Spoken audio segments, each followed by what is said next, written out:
Bonjour, je vous présente une étude prospective. C'est sur les premiers résultats cliniques sur l'implant intraoculaire Galaxy par Rainer. Quelques mots sur l'implant. Du coup, c'est un implant multifocal à optique spirale. On voit sur l'image qu'on a trois couleurs différentes. Chacun représente une courbure différente. Et là, on a un design spirale qui est généré par l'intelligence artificielle pour donner une gamme de vision complète en réduisant les dysphotopsies. L'étude, c'est une étude multicentrique. Chez nous, à la Fondation Rothschild, on a opéré 18 yeux de 9 patients. Du coup, une chirurgie bilatérale pour tous les 9 patients.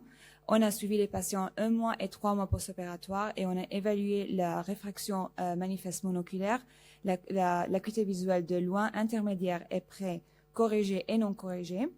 On a fait la courbe de défocalisation, on a évalué les glaires et halos. Les statistiques ils étaient faites chez Rainer. Ici, dans tous les résultats, vous allez voir les résultats de la Fondation Rothschild à votre droite et les résultats des autres centres à votre gauche. Ici, on voit la comparaison entre la réfraction subjective et objective.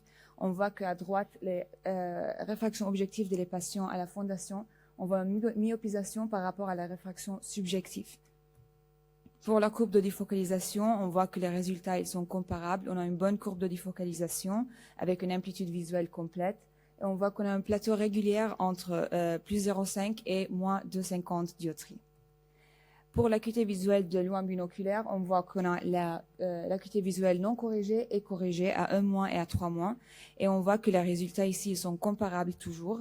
On a toujours quand même ici une acuité visuelle meilleure que 0,1 logmar. On a eu des résultats similaires même pour l'acuité visuelle intermédiaire. Même ici, les résultats ils sont comparables et on a toujours une acuité visuelle meilleure que 0,1 logmar. Pour l'acuité visuelle de près, on a eu une petite différence entre nous et les autres centres. Si vous voyez là, on a d'acuité visuelle autour à 0,20 logmar par rapport à les autres centres qui est 0,05. Du coup, cette différence de 0,15 logmar, ça peut être parce que notre échantillon c'est beaucoup plus petit, mais quand même, ça reste une bonne fonction visuelle du près. 100% des patients ils étaet satisfaits. Ils ont déclaré des dysphotopsies légères à modérées, mais quand même avec une bonne tolérance de l'implant. Et on n'a eu aucun cas de retrait ou d'insatisfaction majeure.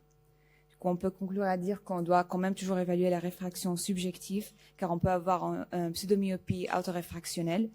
On a vu que les résultats ils sont bons avec l'acuité visuelle, avec une amplitude complète sur les courbes de défocalisation. Du coup, ils sont des résultats prometteurs, mais quand même, on va faire des autres études toujours pour avoir un plus grand nombre de patients et un suivi prolongé. Je vous remercie.